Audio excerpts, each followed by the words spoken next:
All right, short intro. This is World Blockchain Roundtable, episode 172. The theme this week is blockchains used to store history and historical events. Hosts for today, I am for I am, I'm for I'm, Lisa from the Mighty Lair, and from the Litecoin world, Greg from Rivet, I am Joe from Dragon Chain, Dragon Joe, and or Joe Dragon, I guess. Sean is supposed to be here. I believe he'll be here. I think he probably expected a longer intro, right? Yeah. So he would have shown Cue up. in 5 seconds. 5. Yes. Wait, I don't think so. Yeah, That'd be cool he's to not have that predictable. Whoops. And John Anyway. is lost in the tunnels of New York. Yes, lost in the tunnels of New York. Bounty for him next. Oh, look at this. I'm putting him on. I was so close to making that work. You were right close. Yep, that would have been worthy of a reel at the end of the year or something, but didn't happen. It's all right. Yep. Let's see here. Quick update on lot distribution last week. It did happen. Yes, we could edit it, right? If it wasn't live. World Blockchain Roundtable. We're live. Okay, I thought I everyone was talking. Okay, we're not dead yet. Anyway. Yeah, we went and we knew you'd show up if we started. So yeah. Essentially, this show is the first ever DAO-based podcast, and if you participate by getting a question on air or by being on the panel, and by the way, anybody's welcome to join if they want to, they will get NFTs for governance. So essentially, last week, every host, every one of the panelists will receive 222 lot. Every topic contributor from last week, 111 lot. Last week's theme was freestyle. No lot was given to anyone. That was just a natural occurrence, an act of God that there's a fifth week and it didn't get selected, right? Ownership tokens come 5 with month Thursday, or 5 Thursday months rather, 5 month Thursdays. Yes, sometimes that happens. But, yeah, that's I don't think that quote was by. Who was that quote by? I think it was actually Stalin. I don't know. All I know is month of Sundays, right? Would be the if it was a Sunday show. All right. Anyway, wait, we didn't get lot for participating last week. No, we did. Oh, okay. Just usually a portion goes to whoever nominated. Oh, because it's freestyle, there wasn't someone. Right. No nominee. No nominator, hence no nominator reward. because William didn't get to propose. He should have proposed freestyle. And then it would have happened. No, anyway. Yeah. I think I did actually. I did put that in a proposal. It's not official. It was not voted on. We should really start billing him as the executive producer. Yeah. Well, I'm lot poor because I sold all my lot for my new phone. Oh, really? What? Cool phone. Oh, I hope not, man. We need to look at the numbers. Anyway, governance posts though is the most important thing you can get with those NFTs. And I'm hoping we get somebody to come in and really change stuff up. Say, propose that nobody can be on more, like maybe you have to skip an episode, or I kind of hate to do that, right? But or that maybe you can't be on more than 4 weeks in a row or something like that, right? I don't know. Or we kick somebody off, or we say, hey, maybe we can, do you remember the show In Search Of? Yes, maybe we could have Leonard Nimoy. Yes, with Leonard Nimoy. That I used to watch that as a kid. That was a great show. That and the Arthur C. Clarke. What was Arthur C. Clarke's show called? It was very similar. It was very similar. Mysterious World stuff. It was really cool. Yeah, I was a Mr. Wizard kid myself. Oh, me too. Mr. Wizard was amazing. And as was Beekman's World. Beekman's World ruled. And Disney decided they wanted to copy that because it was successful. And so they created for the entertainer, what's his name? Bill Nye. Right. Totally fake thing from Disney because they wanted to compete against the great Beakman's World. Beakman's World was funny. Was the first like kid show that had elements of Anarchist Cookbook baked into it. Oh, mm-hmm. Arthur C. Clarke's Mysterious World TV series. How did I get that right? 1980, dude. Total guess. Anyway, well done. And the other one you should watch that is really old but probably worth watching is Burke Connections. If you can find that anywhere, it is brilliant. It goes through science and history. Amazing, really good stuff. But his shows suck today by comparison. Jesus. Yes, they do. What the hell happened? But what I was getting to is, speaking of In Search of, what used to be the Bermuda Triangle, I think we need to move that. I think it's from happenstance. Maybe it's the pole shift, something else, that it is now in Brooklyn in those tunnels, and maybe and there to loop back to the whole reason I started talking about this. Maybe we should vote someone else in as MC, or maybe we should just retire the MC title since John has been lost to all mankind. We could leave him there as a sort of like when you watch The Lord of the Rings, the third one, and you see Denethor sitting there in the lower down chair, and then there's the one with stairs. Nobody sits in it. Really? Symbolic setting. Wow. There's an empty seat for the king that's higher than the current ruler. We should just leave it open. Everyone Conan, it's always John. Remember Conan broke free, and he was running from the wolves, and he climbed up on the rocks and then fell into the cave, found the dead king. That'd be like, find John. He's sitting there holding his sword, and then he grabs his sword. And we should start a meme coin like where's John or something. An NFT that looks like a wanted poster. Well, if we could, in all truth, there might be something there. You think about it. This is what you would have done. Where's John Lair? The 80s or 90s. We make a meme coin, and we get a few people who hold those meme coins to just disappear, and then it becomes a thing. It's like, hey, if you're daring, you should hold this. But the people disappearing meme coins are actually really hard to do in a way that that doesn't cost an insane amount of gas on every network you try it on. It's a lot easier to make more coins using coins than it is to destroy coins using coins. Can you do something like this? Make a Where's Waldo coin where there's a tax like 1% on all transactions, but like every 10,000 transactions, that person finds Waldo and they get the balance. That'd be awesome. Oh, you could do that. Yeah, a bounty.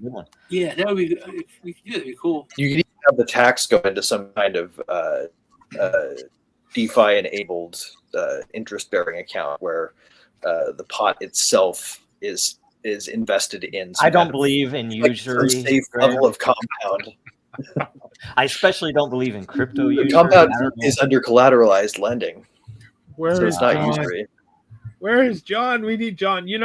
Maybe I'm gonna go get me some hunting dogs and my Ouija board and go find him. Hunting dogs and a Ouija board. That's a great combination. Yep. Man. I don't know. I don't think we should go in those tunnels. He was a pretty resilient figure, and if we go after him, we might not make it back. I'm hoping that he appears out of the tunnels sometime in the next year or so. With he was a comedian, and he was trying to get, if I understand correctly, some writing gigs. I'm hoping he gets some huge writing gig, and he got that because he went into the tunnels. I mean, you have to sacrifice something, maybe. Well, I mean, every good comedian starts as an underground comedian. I think he cut his teeth right here. He cut his teeth right here on World Blockchain Roundtable. Yes, he did. In fact, I still have. Let's see, I have this one.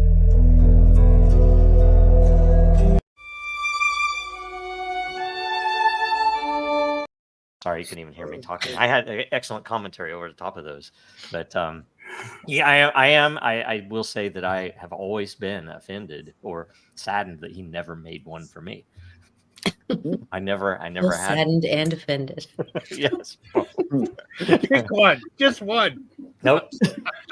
Right on. Okay, we're gonna have to make you one of those. Theme of the week is blockchains used to share to store history and historical events. Who nominated this one? Must be I am. I am for I am. Mhm. It doesn't tell me in my notes. It'll tell me next week. Okay, it was I am for I am. Okay, he claims it. I claim it. We talked about it last no, week. it's on chain. It's all good. Okay, so should we kick straight into the questions, or should we? Is that kicking straight into the questions? We've been riffing it a while. I do have a suggestion from here. I do have a suggestion. Yes. At the bottom of the list of posts is the postings from last week. I inserted their questions from Jacob Wayne and Derox. Yes. And maybe we should give credit where credit is due. They did post these last week, and is that whom credit due? I've never heard it that way, but I never heard it that way either. But that's what the internet says. So it must Samuel Adams. It grammatically Samuel Adams too. He is out. It really does. Apparently his cloak, his jacket was so dirty and smelled so much that the other guys, when they sent him to the which one was it? I guess it was to wherever they went to Boston. I guess that somebody politely either got him a new jacket or had it laundered for him. Did you know that? No, I did not. He was busy brewing beer, right? So anyway, postings last week. So yes, so thank you. You're going to give this credit to Jacob Wayne, and we can answer this wholly within the context of the proper topic, since it was asked here now. So Jacob Wayne, one thing I always think about is how it will be known that the historical information being fed to the blockchain will be accurate. So even though it is quote on chain, it could be bogus info. How will we read this information later to preserve our history? Perhaps more correct information on chain will outweigh the misinformation being loaded. You can even call this misinformation an attack on the chain. So who wants to take that first? I have. I got a really good one. Thinking about that, it's been bugging me actually. Let's go. Start with Sean. We'll go up because it's the same thing. I mean, if the losing side is going to tell their story and put it on chain, the winning side is going to tell their story and put it on chain. So people will have it won't be able to be changed later. Still great, but there'll still be two different sides for people to look at to make kind of the decision. But I think one of the biggest things would be. It's so simple, and I don't even think this question would have been asked 20 years ago because you would have trusted sources. You know what I mean? Where if this news agency said it, so this is trustable, we should go with this, rather than the government of whatever won, and rather than the government of whatever lost, go with this trusted party. We don't have that, so we would need some kind of reputation system, or something like that, which would make it the post more credible. Yep. Very good. Very good. Lisa? I think I've learned a lot from all of you and how Den Social works and some of those things, but also, they talk about peer review papers and working on in the DAO with at Very DAO, we were talking about, how do we, somebody could just offer up, I have this idea and I want to get paid, so I'm just going to keep throwing in ideas and pat myself on the back and get all these accolades or whatever. And so how do you stop that? Well, you have to make it where that person can't award or validate themselves. It has to come from the outside or from the community. The community has to validate. And I think you have to have that. You have to also have a point of anonymity of the person. Although reputation is important, the person giving the information has to almost be anonymous. It has to just be facts given in, because there's people that you like, and so you might tend to, I want to agree with them just because I like them. Or you might be like, I really can't stand that person, so I'm just going to disagree with or not approve their project or not go along with their facts. So there's all of those factors in putting what we would consider a fact on the blockchain. And I don't really know all the solving. I know a lot of problems, but I don't know all the solving. The peer review, I don't know. You guys always say, Joe, you actually are annoying me a little bit with this, because we'll say someone will say something, you'll write it down, and when no one does, like, what was that? Okay, like you're gonna go look it up. I Am For I Am talks about that interview with that guy, and I watched that interview with that guy, and it was dark. But his whole thing was, and he's a brilliant dude. I mean, how he knows the old Greek and was translating these things that have never been translated because no one spoke his language. But he said he made these papers and these theses to get peer review, and his peers were like, "Yeah, it's great. You got to take this out. So we don't like that. You take this out, we'll approve it." You take it. So peer review can also turn into the bad part of democracy, where go along with the gang or the peers. You can call them peers, right? Well, to get approval. He took out what they wanted. He got it printed, and then he printed a book with the real stuff in it. Yeah, Greg. Yeah, we can solve this problem using blockchain actually rather elegantly, right? This is something I've been thinking about for the past week. So I wanted to put a lot of thought into something that I was reminded a week before we were going to do it, that we were actually doing it next week. I came on there with the calendar invite saying this same title. So I was ready to answer last week. I spent a week thinking about this and really not the whole week. I did other stuff, but blockchains move through an interesting dimension of time, right? Like you can far out in the future predict roughly when a given block number will happen. But as you get closer to it, it becomes more certain to the point where you know exactly when 10 blocks away is going to be. But and that assumes proof of work, right? Like I'm still thinking proof of work. But the point being, we capture facts and we tell stories. And facts can be false, and stories that are based on false facts are, they're invalid stories. They're lies. They're not true. But if we can capture over time just the deltas, the way the facts are described changing, then we can get a sense of what the true story is, because you can never erase the previous entry.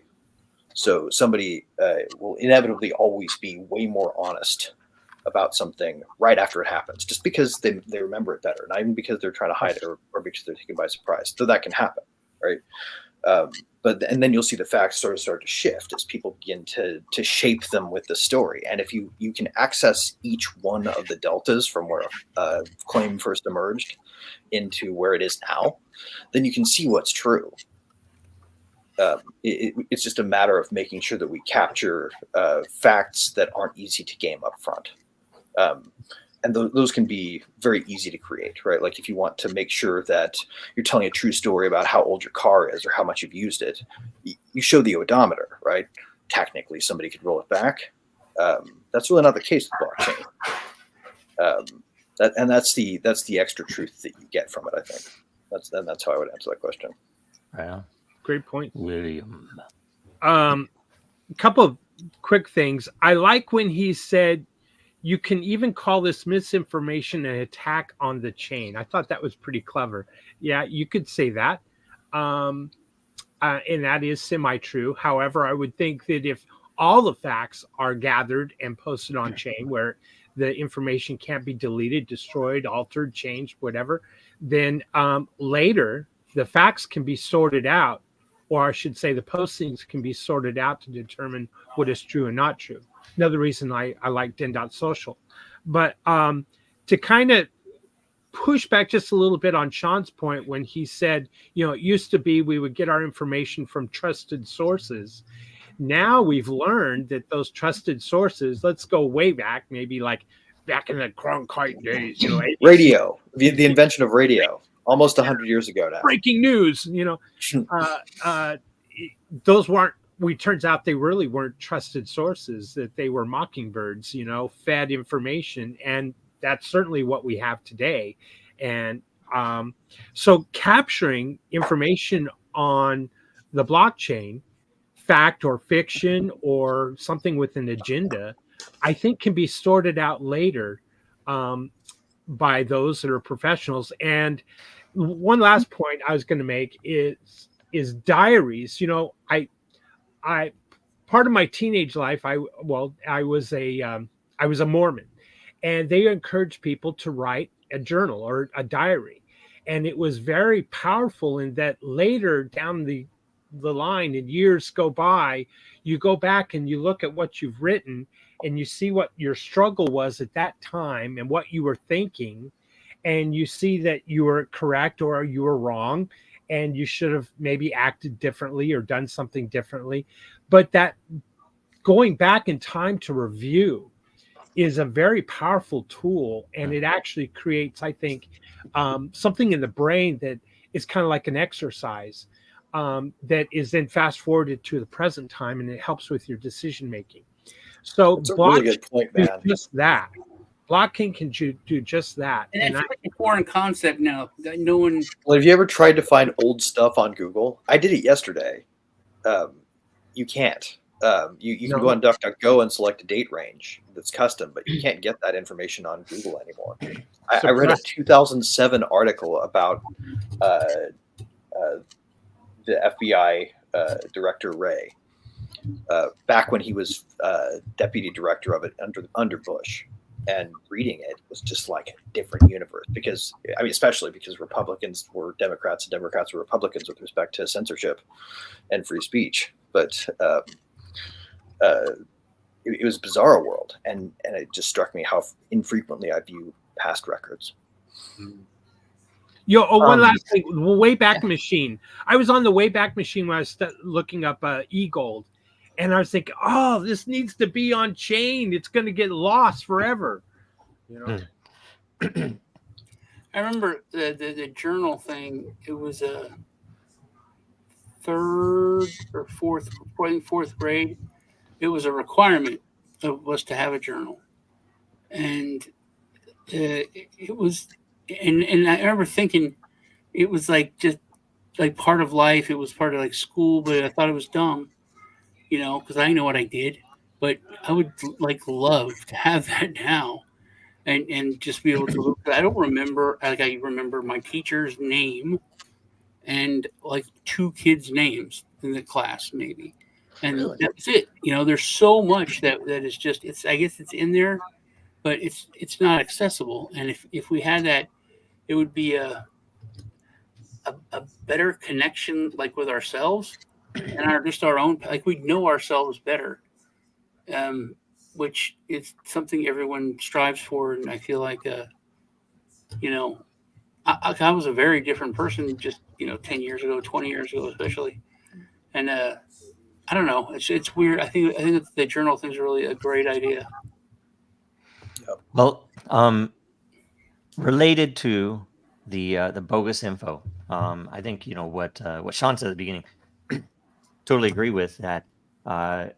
You get both sides, and in fact, maybe all sides, because there likely is more than 2 sides. And if they are there with the proof that this is an unmodified version of someone's thoughts at the time, it's very powerful because people can look at it with new information later, and they don't have to struggle with what we do now, where so much has been so many lies have been pushed for so long that it's really hard to break through, and find out what really happened. You imagine if the most meticulous things were stored, and how do you combat? So one thing is store it all, right? Another is get some type of consensus, which can be updated over time, so that at least you get a feel for what other people have looked at. You can kind of do all of the above, can't you? Yes. Well, and then a super important thing is prediction markets. That is, you can put if people are putting money in on it, then it's less likely to be a fixed thing. And one of the probably the most important, though, is to get all of the small info, not just here is what happened, in a summary, but instead to have all the events that caused this thing that happened to be on chain, so that you can essentially, it's very unlikely that someone would have put this record on chain, and more specifically, these million records on chain that led to this event, if that event wasn't real, right? So you kind of tie it together and have a much better idea of what really happened. And you can look, if it's very topical. Right. Well, here's an example, man. If shoes had a built-in odometer, you could not that recorded itself on chain. You could never lie about running a marathon. You could put the shoes on a machine, and I suppose you could, but I mean, like some things. You can still lie about it, but at the same time, like you see what I mean. Like the data sources you want to tap into are ones that are automatic and idiosyncratic to what you're doing, and it's less likely say and report. Yeah, it's less likely that you're going to do that. I mean, now if running a marathon led to someone getting $1 million prize, then a bunch of people will probably fake it, right? Mm-hmm. But if it's just they ran a marathon, well, I mean, but you could also have geolocation data say that you replaced the marathon. Happening, like it would be incredibly difficult to video fake if you got the right pictures. Data. Yeah, and that's the thing.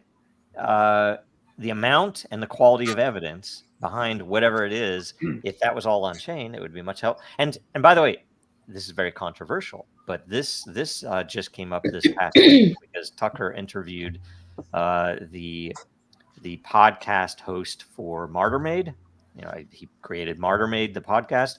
Really good podcast. I've only listened to a few episodes because I'm far more into ancient history, and this guy tends to do a lot of modern history, which leads to what this discussion was, that how much misinformation is there in our current history is tough, yes, and there's a ton. There's a lot.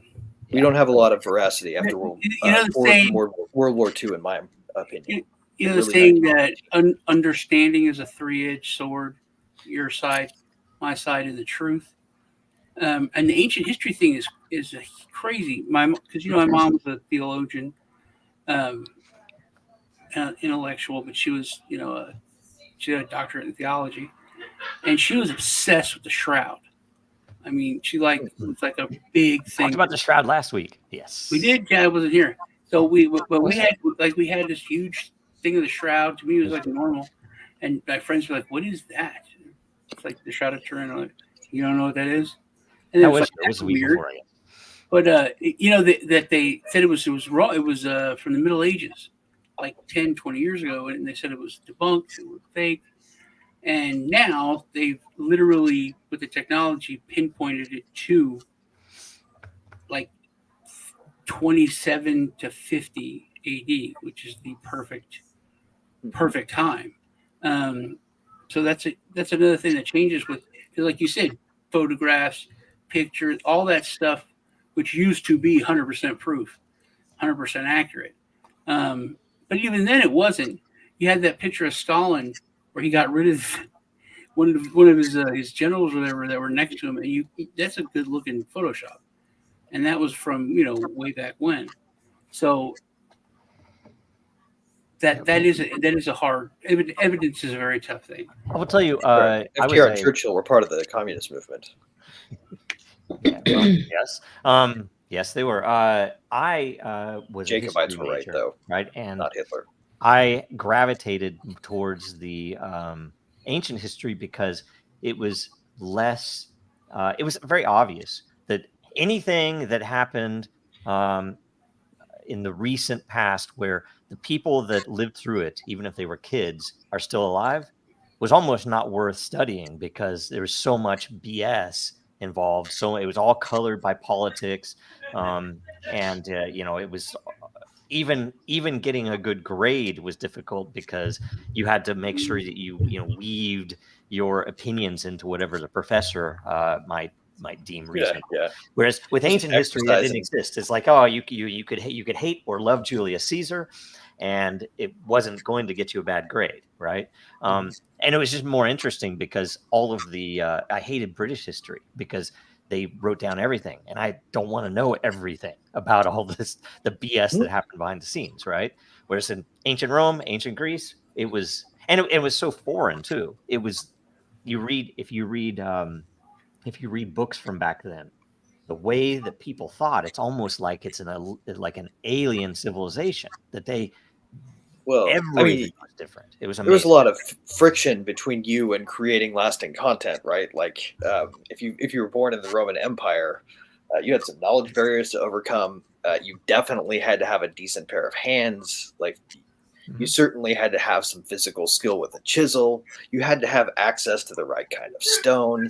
Like, holy shit, right? Like there's so much friction compared to today, where pretty much everything can be effortlessly flooded into a recording device.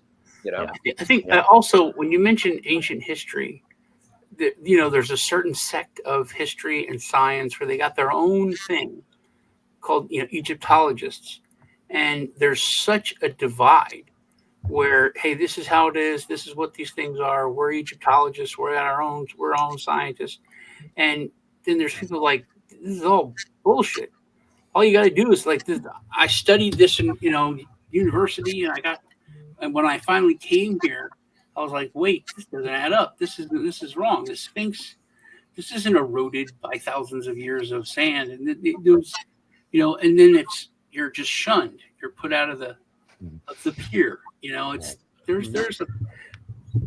like the guy who found the pyramid in Ohio or whatever, right?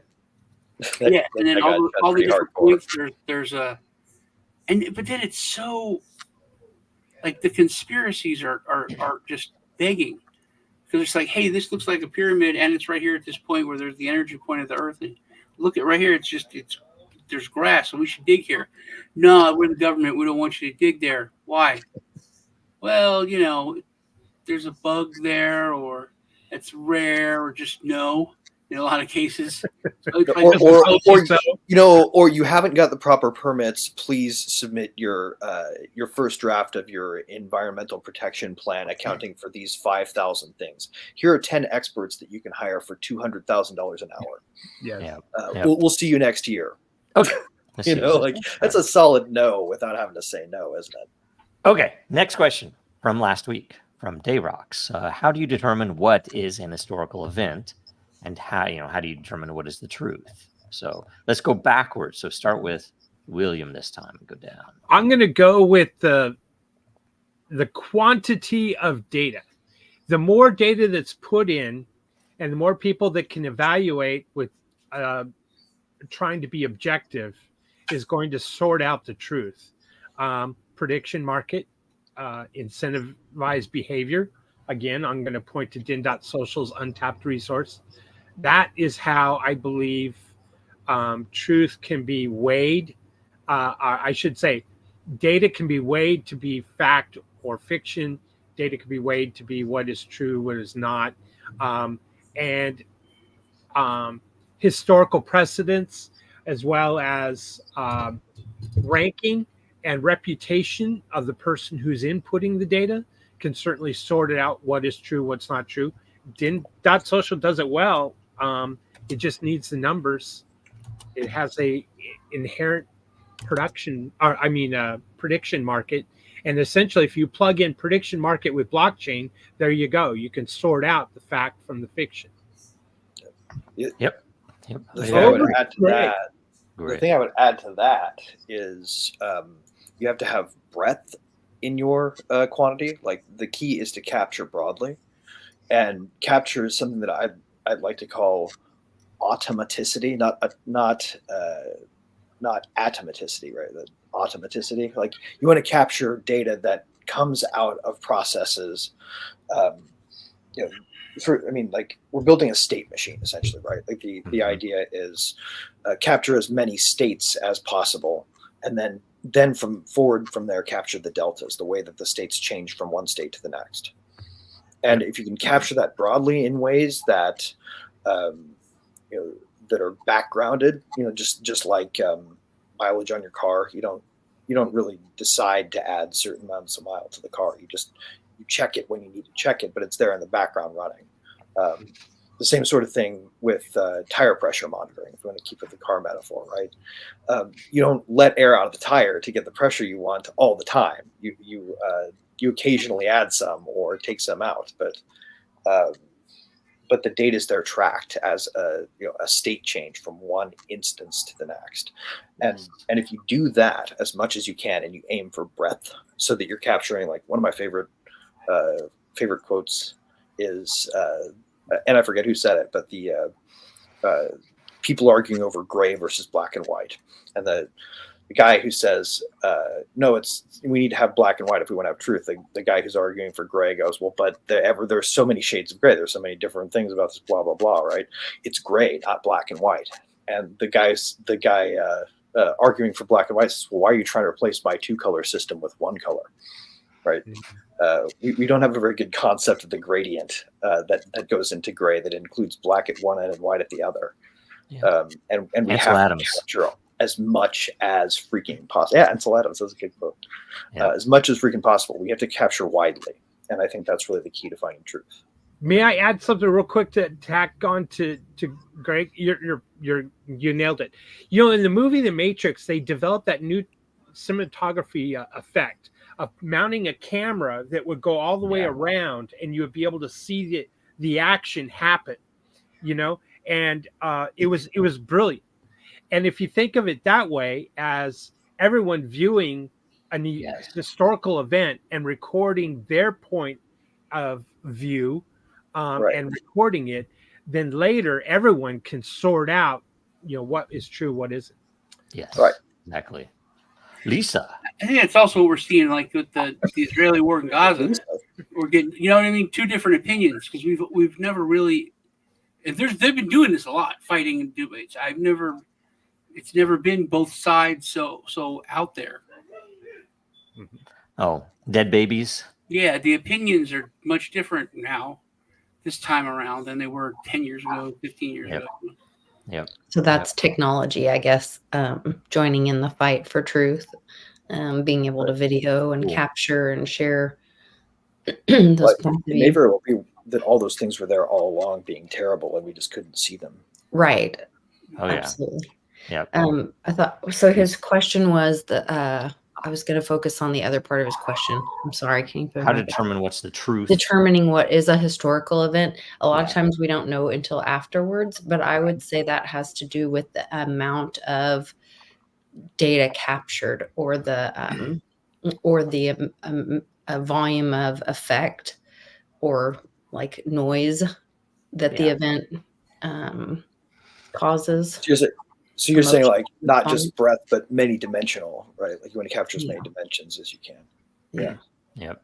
Cool. Something related to this that is at least interesting, and this is probably not true, but it's an interesting idea that if you imagine all of the seers that historically have been Nostradamus, whoever else, there are a bunch of other ones. Casey, there are a bunch of them, right? I have a theory that if it does exist, that they were able to tap into the minds of the future, right, to witness something, and they write it down in some freaking, quatrain. Quatrain or something crazy, some French poem, right? That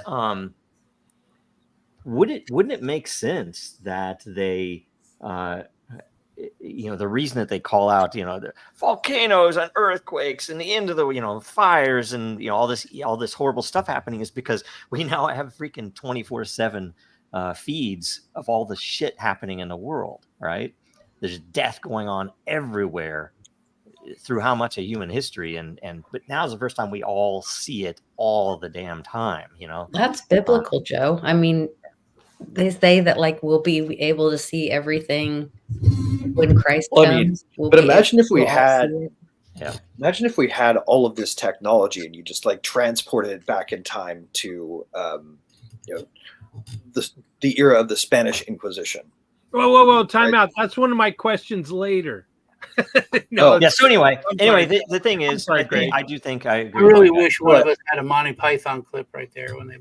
I feel like we would see a lot more atrocity than we have today, and that's good. I don't have it ready. But we have a long way to go, and we didn't know how far until recently. Yep.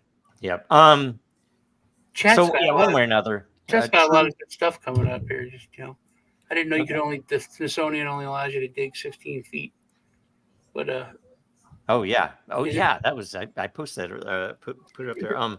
That one way or another, nobody can know what the truth is because that's a very subjective thing, especially in time. What might have been the truth 100 years ago is very different today. And then in historical, but if you're talking about something actually happened, that is, and then to judge whether something is important or not, whether it is historically significant. That's a good that's how I was going to answer the question. That you just said something, because this is kind of a loaded question. How do you determine what a historical event is? It's anything. I would say just kind of dictionary. In hindsight, I think it's right. Anything that changes the status quo or something from the present is a historical event. Changes it. See, but now there's so much different. Now you look at the history of America, or you can go to the history of a town, and 90% of the world, 99% of the world doesn't care about this town of like 30,000 people. Right. But this happened. Anybody watch a Resident Alien? No. Oh, yes. That's the one with Alan Tudyk. It plays a doctor in the town. It's amazing. It's but funny. This town, it's a tiny town in Colorado, and this kid got trapped in a mine, and then 58 miners go down to try to save the kid, and they all died. But so the motto is 58 to save one. But that's like this huge thing. It's the town's built around it. It's famous, and it's like no one knows it. But that's like a massive, big piece of history for this small dot of people on this small dot of the planet in this small dot of the universe. So and professional historians, right? Sorry, did I interrupt your thought, Sean? Sorry. No, it's just so we have to, like, what is history, and I think it has different levels. But the truth, it's like the quote, the truth is like a lion. You don't have to defend it. You just have to let it go. It'll defend itself. Right. So just put the information out there, and people know the truth. Well, I mean, and just also bear in mind that historians professionally don't study recent history because it's in flux, right? They recognize that current events don't present the whole picture. So you have to wait until you have a whole picture captured if you really want to study history and understand it. And that oftentimes means waiting to see the outcome of events and how people react to those and how they react to those and so on, right?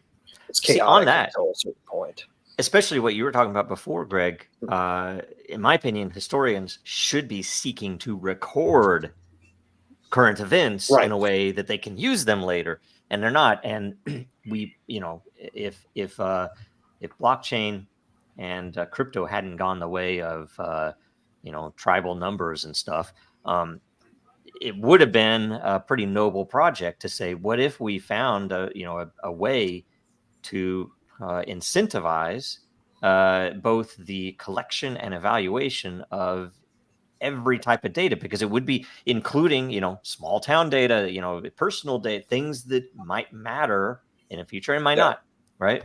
I think people may wonder too, and maybe this one for you, Joe, or we can tackle from a technical side, but like, how much can you capture in the space of a block, right? And that's an interesting question, isn't it? Well, we can capture a lot more than anybody thinks. I mean, if YouTube can, how much video is uploaded to YouTube every second? It's crazy. Tremendous amounts, right? And incomprehensible amounts of hours in seconds, probably. Yeah, that could be put on chain easily. So, and we don't have access to the truth or to history. If literally the powers that be say, if history can affect the present, you can't learn about it. That's literally why we don't know about Kennedy. Every time it should be released, it's like, no, it'll still mess things up. Nope, it'll still, it'll still shine a light on things, and it would change our. Plus, they have to keep us in tutelary bondage somehow. So if people need access to, that's why I think, like you said, the camera thing was a great analogy with the Matrix. It's if everyone can put their information out there, because that there were people that knew stuff and said stuff that was covered up, like the day it happened. when he got shot. There were people right there. If they could have put it in their phone, typed out, made their TikTok, I saw that before the government got to him and said, "Hey, don't talk about this." It would be a whole different situation, But we didn't have access to him to put information out immediately, and then we only had so many sources that people could get information from. We had to wait until they curated it to hand it to us. It's like basically we're living in a garden, and we don't have to wait for someone to go get our food, and we can just go and pick something off the tree and eat it immediately. Yeah, people are lazy. If you remember the 2020 riots, there were several of those that it was interesting because they would actually show the same event, like let's say one of the shootings or something, from multiple angles simultaneous, like they synced them all up, and that's pretty equivalent, but it's not on chain, right? And given what's going on now, it's going to need to be on. When we get to the memes portion, there are at least a few things that make it very they're clear. Saying that some of this Venezuela video stuff that they're showing, where the gangs are coming into these apartments, is stuff was in 2013. Yeah, that happens a lot. That's so crazy. Okay, so we'll go back now. So back to the top of the list. This is Jacob Wayne with an Alex Jones related fake news story, right? Thank you for congrats on baby number 2. So Jacob Wayne had a second kid. It's all good. Congratulations again. I like the idea of putting everything on chain and figuring out later what's important from that data, like y'all discussed on the show last week. Technical question though. Here's a hypothetical. Everyone puts tons of historical data on the Polygon chain, for example. Through natural competition, Polygon eventually dies out because some other chains are considered superior. Does this data just disappear since no one's running nodes to hold that information, or can the chain still be accessed? Maybe a noob question, but something I think about. So I'll answer real quick. What is the least noob thing? I gotta say, that's a smart question. You denigrate yourself with the word noob. You cannot be considered a noob and see something see such a clear challenge and express it so clearly. So well said. And that is why it's important to use multiple chains. But even if one of those chains goes away, or the way it would go away is if people stopped mining, right? Which who knows if that will happen much. And then it doesn't go away, right? It just goes inactive. Yeah, well, and whoever had that data will still have it, and you would still have to be able to prove it from the beginning. It does create some weaknesses because it's not continually bolstered against It just wouldn't be active, but it could be restarted or whatever. Well, hold on now. From what there's future dev stuff here too that's relevant. Hold on. What I understand as a dumb guy is that it could be turned back, like Ethereum did, and whatever was there before would be wiped away. Yeah, that's why clients are coming. That's why connecting chains matters so much. If you only had Ethereum and it got forked, people could say that never happened. Vitalik never bent the knee to his masters and decided we should fork Ethereum. That didn't happen. Those guys are lying. But if, however, that fork were also captured on Bitcoin and anything else at the time, then you wouldn't be able to do that, right? So I am right, though. If a chain went inactive, it could easily be attacked, rolled back, and whatever they wanted to replace. It's not necessarily easy. Like you would still have to go back to whatever that time was that you wanted to change the event, and you'd have to rewrite the history since that time to whatever the latest is. And if that's only a year, then that's less expensive than if it's 10 years. And if that happened 20 years ago versus today, the amount of hash power is likely going to be easier to come by than it was 20 years ago. So, and you couldn't roll it back 20 years and then just say, and then nothing happened. I mean, you can, but that's the whole point of I could write it in a book, so it'd be equivalent. I could put it. You could say. I mean, you could say, and then it gets foggy or something like that. If your goal is to destroy the proof of something that happened 20 years ago, You wouldn't There's an necessarily have to interesting- write 20 years worth of stuff after. You just have There's to an just interesting go back wrinkle and here that destroy it. Yeah, well, may you be have the to only one here kill who knows everybody about. who held a copy of it. Let's say. Yes, exactly. That's where I was going to go. You'd have to destroy all the previous versions. You would have to find them, hunt them down throughout the world, and destroy them to be able so that you can say that your fork is the true Bitcoin. You know, Right. Or you could just mount people with guns at towers and make sure that But if there's no one running wires nodes, coming in and out of there, and no one running nodes, and then you roll it back, you fork, and then you're running 10 nodes. There's no one else running. Like you said, it's inactive. Yeah. Then that would become the new chain. And that's why it's so important to get the network size and hash power and other forms of proof, because you bolster it. Skullcap. There's a wrinkle on the horizon here. Yeah, that's a really great point. I want to bring this to everybody's attention, though. One of the plans for, like, everybody's heard the term sharding and ultra dank sharding and all this shit, like the scalability elements that they sidelined so they could, for no good reason, switch to proof of work or proof of stake and appease the WEF people. Shit, really? The same sentence. That was funny. Thank you. The way that Ethereum is headed and EVM is headed, which means a lot of these chains like Polygon are going to probably just straightway adopt the approach without doing much, is stateless clients. And what that means is state will not be permanently stored. And all you'll have is sort of like an identifier linked to a roll-up that you can say probably happened as it's described because it was hashed and rolled back in. To the main chain, but if you ever have anybody stop running all of the clients for a particular network, if it ever truly goes completely dead, that state will stop being persisted because the main chain and the beacon chain will no longer capture state after that point. Yeah. And that's how you get to highly scalable. But it also means there becomes a new role for people who want to archive, actively archiving content because it will be able to vanish in the way that things are headed with at least EVM related things. Yeah, I do want to. If you're okay, before this, what Skullcap Savant brings up is change records, and essentially it's a very powerful capability because instead of just changing a record like you might in a database. With a transactional state machine of a blockchain, you can actually issue a change record, which becomes part of, the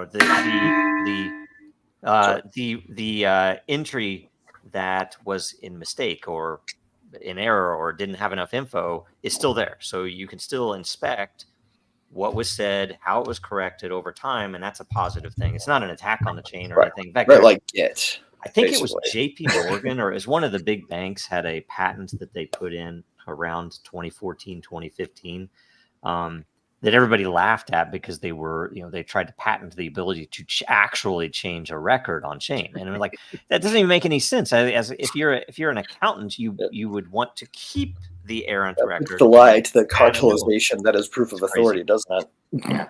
So it's like, and they got a patent on that anyway. Okay.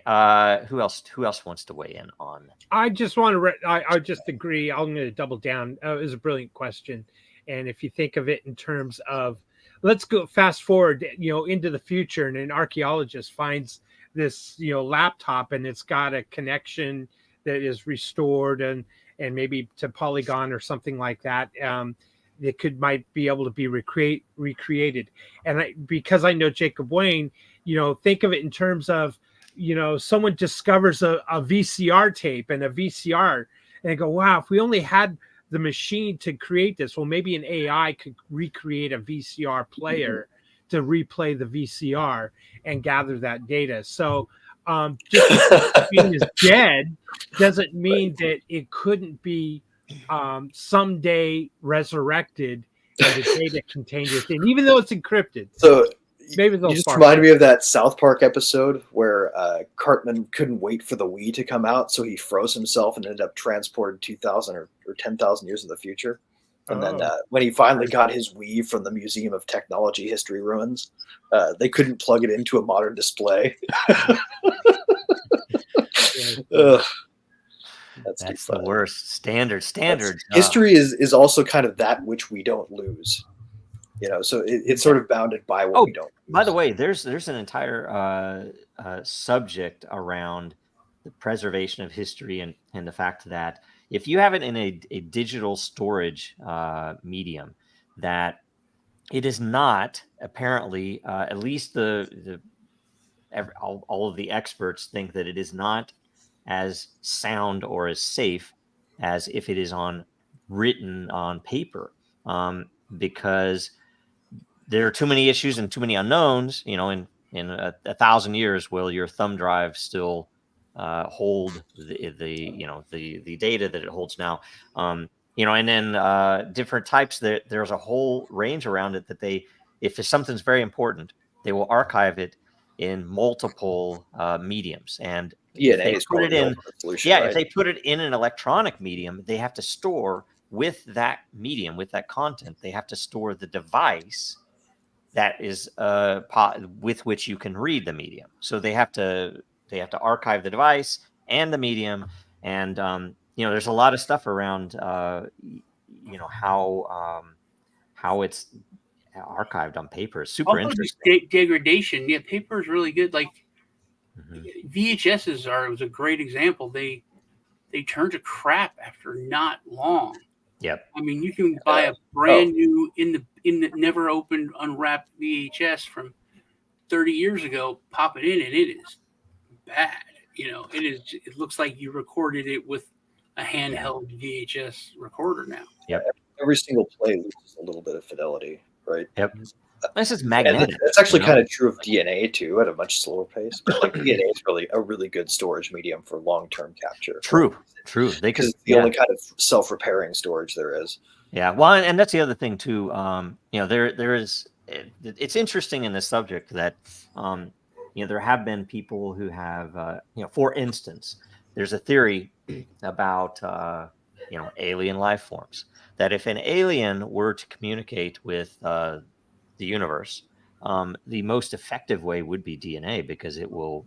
So theoretically, they should have a SETI search for extraterrestrial life that inspects our DNA, because it's entirely possible that they've encoded something, because it will have stayed with the DNA encoded to repeat, and it might be there. We wouldn't even know. We were having some of this conversation. So Skullcap Savant, who's in the chat that you guys have put up some of his conversations, I had a show with him yesterday on my channel, and we were having some of this conversation talking about aliens and frequency and some of our DNA and all that stuff. Yep. So it's kind of funny that we're talking about that now. Yep. The DNA, I think there's if there's anything, that's going to be there, and that's going to be the most efficient way for an alien life form to persist whatever data they want us to know in the future, right? Fascinating idea. One should have and not look right to exclude oneself from history, though, right? We still have to have privacy. But yeah. Interesting, Joe. Look within and not look above. Yeah. Yep. Okay. Next question. When we go to current events, remind me I have an alien thing that I need to tell you all about. Cool. I don't think this is a question. I don't think that's a question, is it? Nothing understanding. Do we want to answer it? Do we count this? No, What was okay? Me personally, that's my opinion. Apologies. I'm gonna tag. Isn't this where you use downvote? Yeah. Downvote function. I just did. I don't want to be rude. Okay. All right. I'll downvote one. I'm like, well, maybe I'll bet on it. I'll downvote a bunch. I'll bet everybody downvotes it. Okay. Jacob Wayne. I'm going to reply to a later thing, though, just not in a thread. Yeah, maybe. I know you only get credit for one question, but I just thought of another. I've never used Eternal on Dragon Chain, but I love the concept of portal to eternalize tweets, or I guess they're just posts now. And anything, by the way. In fact, the tweet side doesn't even work anymore because Elon turned on the API thing, and the API isn't even workable because we can't predict how many we would get. Right. So we can't even pay at the lowest level. They had to turn it off. They had to turn it off unless they wanted, the Harvard Internet Observatory to capture everybody's data and use it to research how to suppress. Speech. But they, I'm not like Mark Cuban or something, so he wouldn't just give it to us for free, right? Can you back up and explain what internal on Dragon Chain is? Because I know there's some people out there that don't know. Oh yeah. Here I'll show you. It was awesome. It's really cool. I still use it. Essentially, what in the world? I used it when I was on Twitter, but I haven't figured out like the easy hack on. Oh, keep it in a separate tab. That's the way it to is do it. eternal.report. The old link. I was like, wait, it's not working. For some reason my browser still had the old link. So you used to be able to do a tweet. We should take that off. Haven't touched it. You can still do a web page, so you could send it to a web page and it'll archive it. You could do some text, and it is markdown friendly. Nice.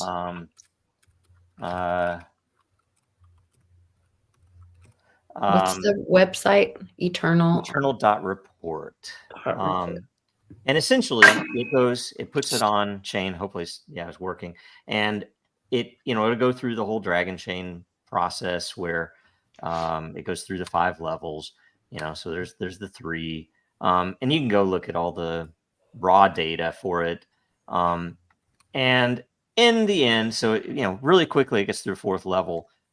In the end, it will go, and I actually, darn it, I meant to have, I will show you an example of one. Let's see here.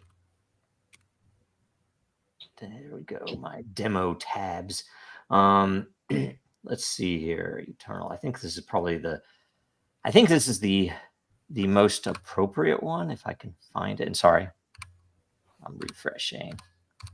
I don't know if I can find it. Anyway, what it does is it gives you a dollar value in the end of how much. Okay, here we go. So this is a tweet that I think she was the campaign manager for what's her name, who was running for president in 2020. Oh God. She's military. Oh, Tulsi Gabbard. Thank you. I think this is the campaign manager. I thought this was, funny. 99% of the trolls on Twitter are people seriously wrestling with their own insignificance, right? But one way or another, this went all the way through, and it ended up on Bitcoin, right? And you can, look at the actual block along with a bunch of other stuff. But the important part is that it would cost me $41 billion to fake this info, right? And that was only in 2020, right? So $41 and some technical prowess that most people probably couldn't muster. And everyone in the world would know that something happened. Everyone in the world was like, holy shit, wait a minute. That it got forked and rebuilt. Doing it invisibly would not be possible. At least from our understanding currently, it would be impossible right now. Who knows? But still, everyone would know it happened, and it would cost somebody a tremendous amount of money to do it. And this is only capturing the Bitcoin and Ethereum sides. So the other chains as well would add to that. But they're orders of magnitude less. So anyway, it's a free service.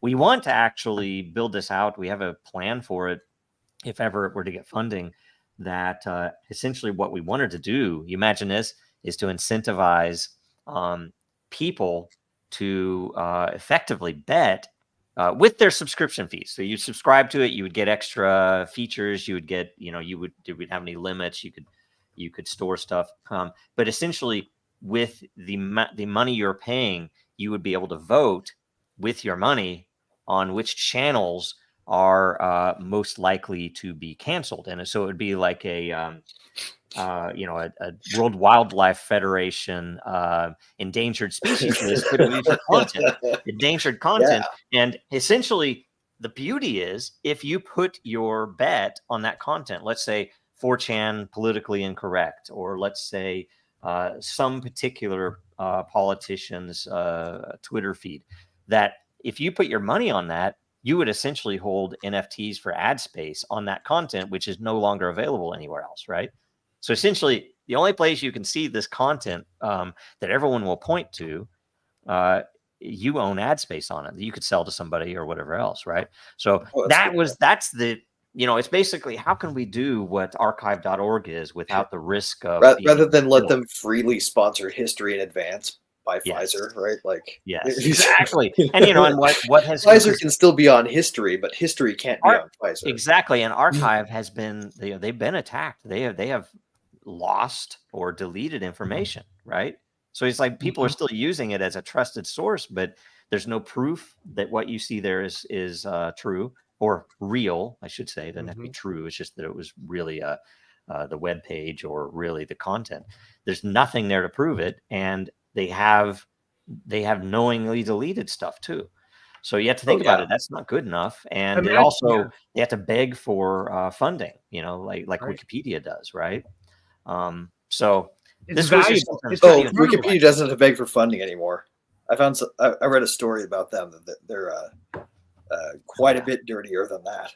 Oh yeah, well, they still will beg Media for it. Foundation now runs Wikipedia, and they are funded with a permanent endowment from a whole bunch of really potent. There's a 4-letter acronym I know that deals a lot with what happens. There's a Pirate Wire story on it. Like somebody from inside blew it open. Yeah. Oh yeah. Well, we had to deal with them removing our Dragon Chains page, and we uncovered, and that's when we ended up meeting Larry Sanger later, who tells it how it is, right? That it's all fake and it's all controlled and it's captured. all fun fact nasty that I just ran the transaction security value from 2020 through an inflation calculator, and it's currently worth over 50 in today's 50 million. Is it billion or million?